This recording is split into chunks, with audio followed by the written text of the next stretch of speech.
Do you know the mayor of Suwal, Pangasinan? Yes, Your Honor. Yes. And how close are you with him? Being a former policeman, I know him. As a colleague also. May mga pictures po kayo eh. That's correct, Your Honor. Yes. Kaya huwag ka na magsinungaling. A while ago, you were telling us that you were on leave. Tunay na balita, walang kinakampiyan, sumasalamin sa katotohanan lamang. And Congressman Barbers. Honorable Paduano is yielding his time to You me. yielded your time to him. Your slot. Okay, go ahead, Congressman Acop. Thank you, Mr. Chair.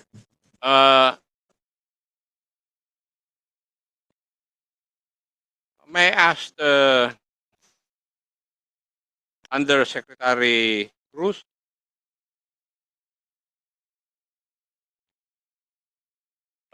When was the raid of Bamban conducted? Your Honor, it's March 13, 2024, Your Honor. March 13. Yes, sir. Would it be true that the information that you had a meeting before March 13 in a certain camp in Region 3? What particular meeting, Your Honor? Did you have a meeting at Camp General Servilio Aquino of the Northern Luzon Command before the raid? Before the raid, yes, sir. Sa NOLCOM po, sir, meron. Yeah, that's the question that I... Yes, sir, I meron asked. po, sir. And in that meeting, informations were received by your office na lumalabas na yung mga tao doon sa Pogo Hub sa Bamban. Would that be correct? Yes, sir. That's true, Your Honor. Yes, that's true. And because of that, inapuran nyo na yung pag-conduct nyo ng raid. Yes, sir. Yes. May I know, what were the expected, or what was the expected number of people that you would find in the Pogo Hub? During our pre-op, sir, we're expecting around 1,000 to 1,500 foreign nationals ang dadatnan po namin, sir. And how many were you able to arrest? Sa record po namin, sir, about mga nasa 300 na lang po, sir, yung mga dinat na namin mga foreign national. So, what was in your mind then? Definitely, sir, nagkaroon po ng leakage. Definite. Yes, sir. Sagot po nyo sa akin, definite. Yes, sir. nagkaroon ng Definitely, leakage. sir. Kaya kumonte yung naratan ninyo. Yes, sir. May I ask if General Karamat still here? Present, Your Honor. Okay. Narinig mo yung sagot ni Jose Cruz doon sa Kwan sa tanong ko. Yes, Kung sir. ba na definitely nagkaroon ng leakage noong March 13 na operation, which included the Office of the Criminal Investigation and Detection Group. Tama? Yes, I heard, Your Honor. Yes. Now, yung dahilan doon sa isang raid kung bakit yung bang Bamban na Jose Cruz yung elements ng CIDG galing na sa Region 1 in Cordillera? Yes, sir. Actually, kaya po na-delay, Your Honor, yung pagdating ng elements from the Region 1, sir, dahil medyo malayo po, sir. So that's why we need to, yung grupo na lang namin, sir, ang talaga nagtulong-tulong para maisara, sir, yung mga lalabasan, sir, ng mga nasa Pogo Hubs. But the participating units knew of the raid. Yes, sir. Kasama po namin, sir, yung CIDG nun, sir. Yes, sir. Anong CIDG elements from where? NCR, sir. NCR. Thank you. There was also a raid conducted on the same area by the CIDG alone. Tama po ba? I think that was, pagtatanong kanina, that was February 1 ba? 2023. That's 2023, Your Honor. Yes. Yun yung tanong ni Honorable Busita na CIDG lang ang nag-operate. Tama po? That's what I heard, Your Honor. Yes. Tama rin po ba, General Karamat? That's correct, Your Honor. Yes.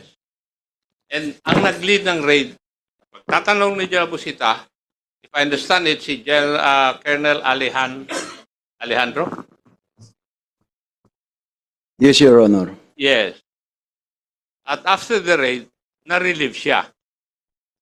Yes, Your Honor. Pero hindi pa ikaw ang CIDG head.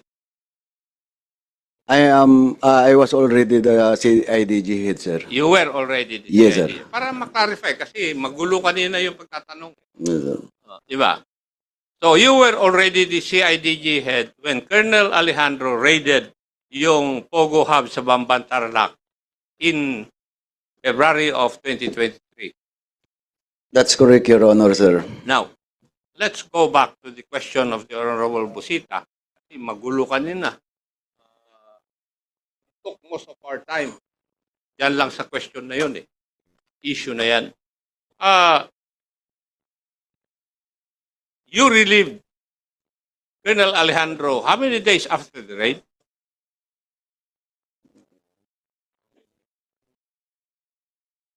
A day after the operation, sir. A day after the operations. Yes, sir. Now,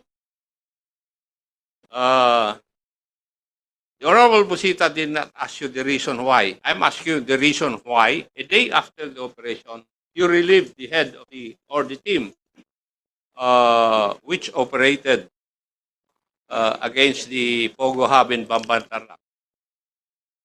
Yes, sir, because there was already scheduled a revamp among all my commanders, sir. Actually, it was not Colonel Alejandro was issued order on that day. There were several regional commanders who were included in that reshuffle, sir. Do you know the mayor of Suwal, Pangasinan? Yes, Your Honor. Yes. And how close are you with him?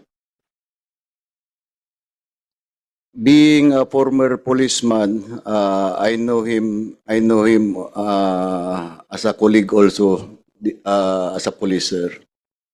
But you are very close with him. Together with retired General Ronald Lee. Would that be correct? I cannot answer for General Ronald Lee, sir. Well, as the chairman has shown a while ago, may mga pictures po kayo eh. Yung kagaya ng pinisita ng chairman kanina. Ako, I have pictures. Would you still deny that? I could only answer for myself, sir. But I suppose General You do Lee not was know- once the provincial director in Bulacan, sir. I'm in Pangasinan, sir, so I suppose he knows him, sir. Kasi nakikita-kita kayo eh. Di ba? That's correct, Your Honor. Yes. Kaya huwag ka na magsinungaling. Marami nang naipadala sa akin na information eh. Kaya pa. So, I'm asking. So, the reason why Colonel Alejandro after the raid in Bamban was issued because meron ng plano na i-reshuffle ninyo. That's your official answer. Yes, Your Honor, sir. And you think this representation would believe that? Come again, Your Honor, sir. And you think this representation, paniniwalaan po yun? Sinabi nyo? I believe so, sir, because I was the one who authorized that operation in Banban. I give them clearance, sir. So, there is no reason na talagang i-relieve ko dahil doon sa operation nila dahil ako mismo ang nagbigay ng clearance sa operations na yun. Uh, Wait. I'm sorry, Chairman ako. Because a while ago, you were telling us that you were on leave. Now, sinasabi mo... That was a different operation, Your Honor, sir. No. Wait. You told us that on February 1, during the operation of Colonel Alejandro, you were on leave. No, sir. During the operation of Colonel Buyakaw that I was on You were leave. on leave also of the... No, sir. No, sir. I did not say that. Anyway, Comsec, can you kindly backtrack the video? We wanted to find out. But for the meantime, you go ahead, Congressman Chairman Akop. Again, reminder, General Karamat, please, reminder po, huwag po tayo magsisinungaling sa hearing na to. Go ahead, Congressman Akop.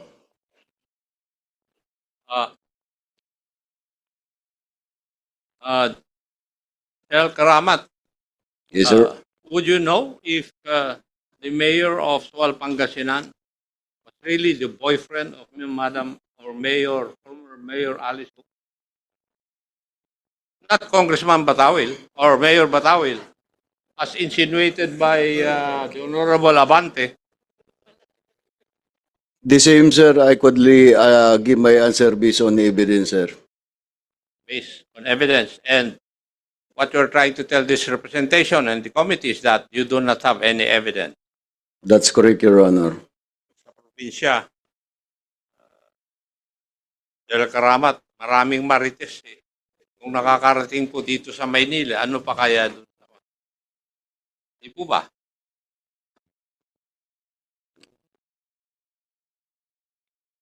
I will stick with my answer, Your Honor, sir, that I have no evidence, sir. Okay.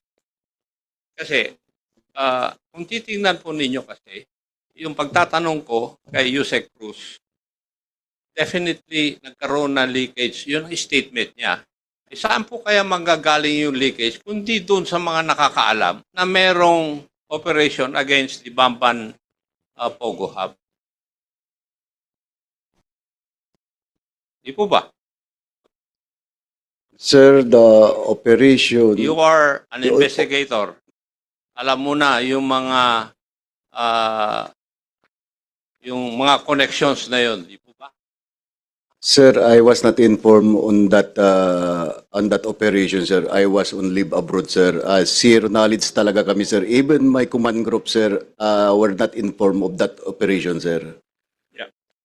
Yusek Cruz, why were the two search warrants you secured for such an operation?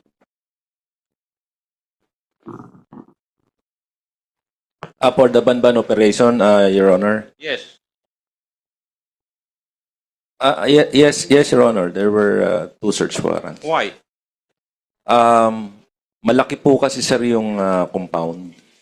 So we need to use two search warrants. There were 36 buildings in that 9-hectare or 10-hectare property, right? About 10 hectares, Your Honor. Now, have you asked PAGCOR kung lahat po ng building o yung operations doon may lisensya lahat? Ang Tatanong kwento niyo po sa ba amin yung sir na PAGCOR kung may yes, lisensya sir. lahat, yung 36 buildings na yun? We were told that only one building and that's at the second, third, fourth, and fifth floor lang sir yung may license. We did two search warrants, Your Honor. Kasi where the owner or maybe the operator during that time think that we will be raiding lang sir yung isang building. But what we did, sir, is we applied for the whole compound. So, kasi sir, alam namin, yung pinakikitang building sa PAGCOR is the building that they want to be inspected because wala kang makikita talaga doon, sir. It's like they are pulling all the inspectors with that building. So, what we did, we applied for the whole compound, sir. So, we can get yung mga scam farms nila, sir. let's go to, let's leave that. Let's go to the raid at the subdivision in Tuba, Benguet. Secretary Hari, Yes, I heard Mr. you Chair. mention that it belonged to a, or it belongs to a corporation with you having share so far as that corporation is concerned. An Tama po? interest po. Opo. When you say interest, may shares po kayo? Well, may nominal share po ako ngayon, pero gaya ng aking sinabi, we're in the process of reorganization and reallocating assets as part of estate planning. At ito pong Baguio property, talaga pong bago pa mangyari itong raid nito, ay talagang pinili ko that I want it back. May I know the name of the corporation? Na-submit ko na po sa Secretariat, PH2, di ba haba ang pangalan eh. Binigay ko na po sa Secretariat po yung contract of lease. And At, the, yes. at And the majority shareholder is Biancham Biancham Holdings. po. Biancham. Mr. Chair, may I ask that the SEC would give us the documents so far as this corporation is concerned and Biancham. Okay, So we move, Mr. Chair. yes, thank you so much. As a matter of fact, Congressman Akop, we have submitted, they have submitted the SEC a lot of documents pertaining to incorporators of the different companies. But this one is so different. Mr. Oo Chair, nga pala. I have committed to submit it before Oh, this yeah. honorable committee. Yeah. A while ago, we asked for that copy already. Yes, Your Honor. So we'll and be I've expecting committed, to Your Honor. submit it in the soonest possible time. Yes, Your Honor. We Thank will, you. Mr. Chair.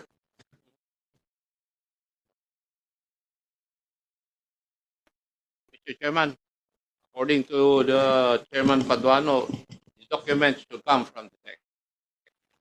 Yes. That's I think we asked the, okay.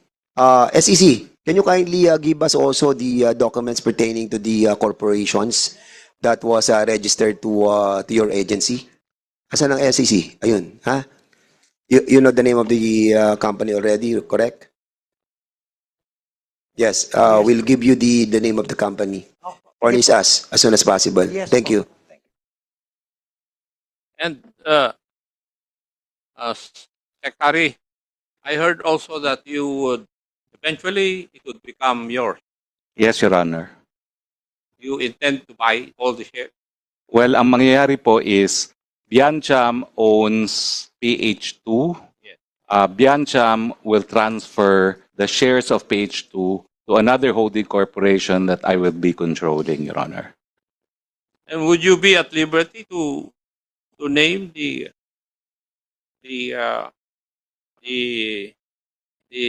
future owner? Yes, Your Honor. It is Lopez Roque Holding Corporation. Chairman. Yes, Congressman. Ganito na lang po kasi dinidiscuss with due respect to Ma'am Andre Domingo, discuss yung procurement process nila. Ganyan. Alam na natin yan. But ganito, Mr. Chairman, as I have heard, if my correct yung pagkarinig ko, sasabi ni SBP Villanueva, na they have conducted an investigation with regards to this service provider. Now, siguro, Mr. Chairman, just to prove your argument with regards to the Senate na discussion, Mr. Chairman, can I move that we direct PAGCOR to submit to this committee the result of such investigation with regards to that service provider? Hindi, siguro tanong natin ng ano. Hindi, sinabi niya na kanina yun na may nga. result, may problema. Yes, may problema nga. Hindi, kaya nga pinapasubmit ko, Mr. Chairman. Yes, we will asking Para them. at least ma-prove lang Yeah. na indeed correct yung ano mo. Sige, so there's a motion to submit all the documents pertaining to the action that was taken by the PAGCOR official on the contract between the Global something and the PAGCOR on the auditing of that offshore gaming. So any second motion, duly seconded on objection, hearing none, the said motion is now approved. Isa pa. Next. Chairman.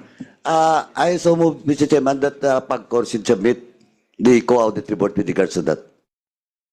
Saka, And COA also, and to direct COA also, Mr. Chairman, to submit the co-audit report with regards to that. so babalik na po natin kay Congressman Akop, nagagalit Thank na you, po, Chairman. nakatingin na po siya ng masama. So, joke lang. So, Mr. Chairman, that's a motion, Mr. Chairman. Sandali. That's a motion. What's the motion? Second the motion. Any objection? None. Approve. Okay. Okay na. Okay. Sir. Sir, last na. Kindly give us also a copy. Pagcor, please listen. Kindly submit to us pertaining to that that subject matter with regards to the compliance of that company, no? Na assignment nila is to really give us ano yung betting na nangyayari outside Yun ang gusto namin makita. And to prove to everybody that hindi na natin na monitor kung sino mga nagtataya dyan. Di ba? Give it to us. Okay? Yes, sir, Your Honor. Thank you. Mr. Chair, gusto ko lang balikan yung tanong ni... Will you allow the Congressman good Ako- chairman of the Committee on Human Rights to interject on the good chairman of Please. Transportation? Please, related to sa tanong mo. Mr. Chair. Yes. Chairman, di ba ako Related po. Related lang. Ah. Related po. Chairman, I cannot refuse the chairman of Yes. the Committee on Human Rights. I believe so. Human right violation yan. That's a human rights violation, which is under Congressman Anyway, Benny Abante. You are recognized. Gusto ko Wait. lang ipaliwanag. You wait for the recognition. You are recognized. So, we'll be asking Congressman Acop to proceed. Thank you, Ma'am Domingo. Thank you po, sir. Thank you, Mr. Chair. Kung sa korte ito, talo na ako Dahil hindi ko na masunod-sunod yung aking katanungan Mr. Chair, I only have two issues left. Number one,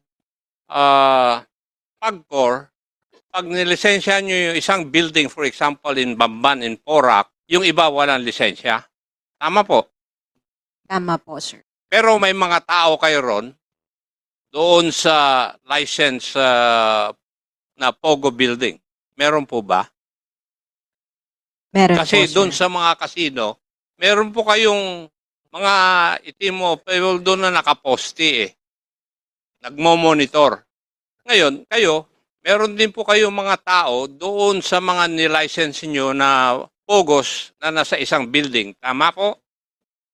Yes, sir. Matanong ko nga po, hindi po ba sila nagre-report sa inyo kung ano po ang nangyayari doon sa ibang partes ng building na yan o doon sa ibang building?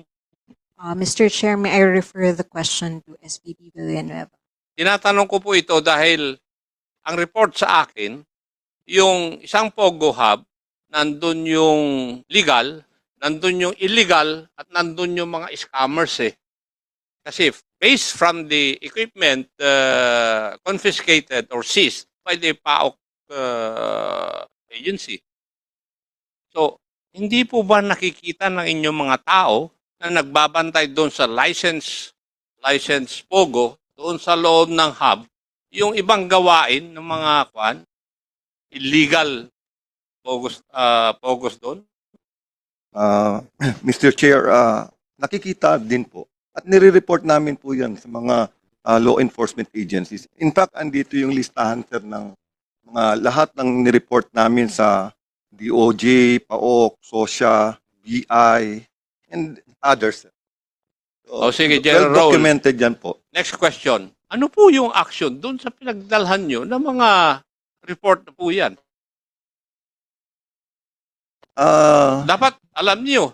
Why? Because under Republic Act 6713, Code of Conduct, hindi ba pag nag-report kayo o may communication kayo sa ibang government agency, they should answer within 15 working days if I remember it right? Tama po ba, Attorney Roque?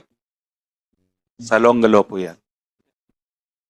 Ang ginagawa ko, sir, ako pumupunta sa kanila to follow it up. And then we discuss the case build-up. Actually, sila nagki-case build-up, sir, yung mga law enforcement. And nagpapasalamat naman kami, sir, na tinutulungan kami ng mga law enforcement agencies. In fact, yung mga raids, kadamihan ng raids naman ng law enforcement agencies, yung iba doon, kadamihan naman doon, ay information galing sa amin, sir.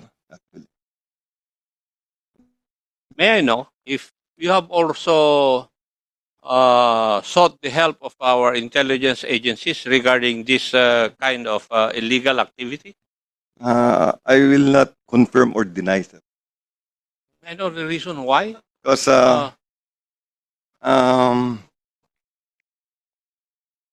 You can answer that question without, incriminating any agency, I think. yes, sir. Well, for the in the in the general terms, I've been coordinating with all the intelligence agencies. Sir. Thank you. The last issue, Mr. Chair, would be connected to our hearings at the Committee on Dangerous Drugs and Public Accounts, together with Public Order and Safety. The grant of visas and Filipino passports to alien. Now, may I know from our resource persons, sino po ang makapagsasabi sa committee ito kung ilan na ang visa na ibigay natin sa foreigners?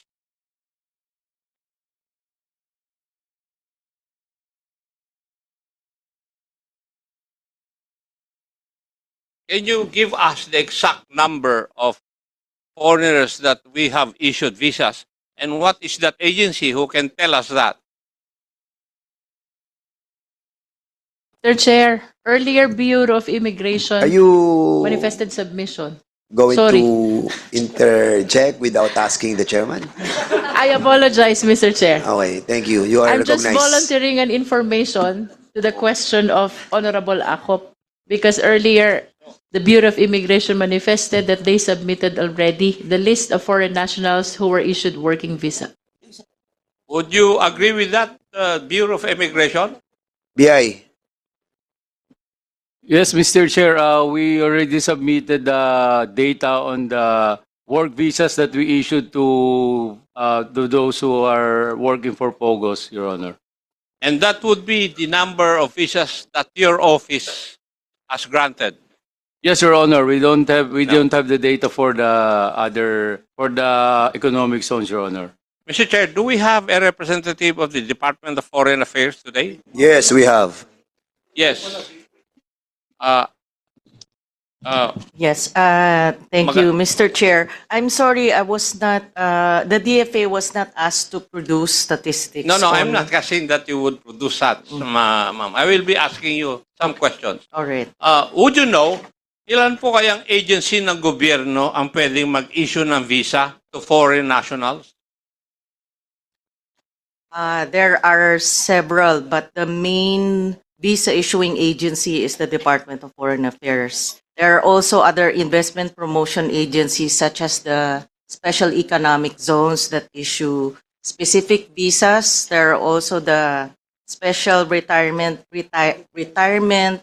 visa issued by the Philippine Retirement Authority. We also have the special investment resident visa issued by the Department of Trade and Industry Board of Investment. So there are several visas, Mr. Chair, Your Honor. The DFA issues the following visas: temporary visitors visas, seamen's visas, transit visa, 9C, foreign government officials visa, 9E. We have the 13 series or the non-quota and quota immigrant visas. We also issue that, of course, in coordination with BI. We also issue special non-immigrant visas, the 47A2, which we issue, but we process this along with the Department of Justice, and also the refugees visa, 47B. Thank you, ma'am. Pero in effect, the DFA is not involved in any mechanism or framework that would monitor the issuance of other visas by other agencies. As far as monitoring of the visa issuances of other agencies, we are not involved. Yes. And you do not have any supervisory oversight over these agencies. We have none, So, Congressman. wala pong agency of government that can tell us, the members of this committee, kung ilan po ang visa na i-issue na sa foreign national. Kasi walang agency na nagre-regulate nito eh. Kanya-kanya. Opo, kanya-kanya po. For example, in our case, we have our own reporting coming from our foreign service posts abroad. Nagre-report po sa amin, and then of course, Yeah. if it's required, for reportorial requirements, we submit. Kaya kami nagkakaproblema dun sa mga hearings namin, madam, dahil walang makasagot sa aming mga katanungan. Especially din sa bakit isang alien or foreign national would have 2 passports. One China, one Filipino. Pag nagtatransact sila ng business dito, yung Filipino passport ang ginagamit. Pag nagbibiyahe, yung Chinese passport ang ginagamit. Kaya hindi namin matrace Kaya nagkakaroon kami ng problema. Why? Because yung executive walang sistema kung paano mailagay sa isang database ito. Can you not see the problem, madam? Actually, Mr. Chair, Your Honor, right now we're working towards, we know that we should work towards having database sharing agreements. So we're working towards that end. In fact, for example, I don't want to speak for BI. BI can say that they have database agreements with other agencies now. Perhaps BI can share. I don't. Hindi po ba parang But dapat yes, merong, we agree. We should have merong isang database agency sharing na parang imbudo na dun lahat papunta yung data so far as visas granted are concerned? The thing, sir, is there are data privacy laws that we have to observe and respect also. We may want to have database sharing agreements with other agencies, but there are constraints. For example, intelligence agencies might invoke data privacy laws for their not wanting to have a database sharing agreements with us. May mga ganun pong constraints, Congressman. I cannot see, for example, that the number of visas issued by the economic zones would be reported, for example, to the FA. Is there a violation of the Data Privacy Act there? Yun lang po ang hinihiling namin As of now, the FA has no oversight. Kaya nga, yun wala na ang po nagiging kaming problema, madam Diba? over the special. Pero ini-invoke mo kasi yung Data Privacy Act. Para bang naglalagay po kayo kagad ng obstacle para magkaroon ng database lahat ng visa issued by the Philippine government. Congressman, may I clarify? It's not the DFA that says because of the data. It's other Example ko lang po yun. agencies that... Example ko lang ngayon. Kasi ngayon, wala nga Di ba? Ang hinihiling namin, hindi ba pwedeng mayroong isang agency na lahat ng visa issued should be posted there? Is there a violation of the Data Privacy Act there?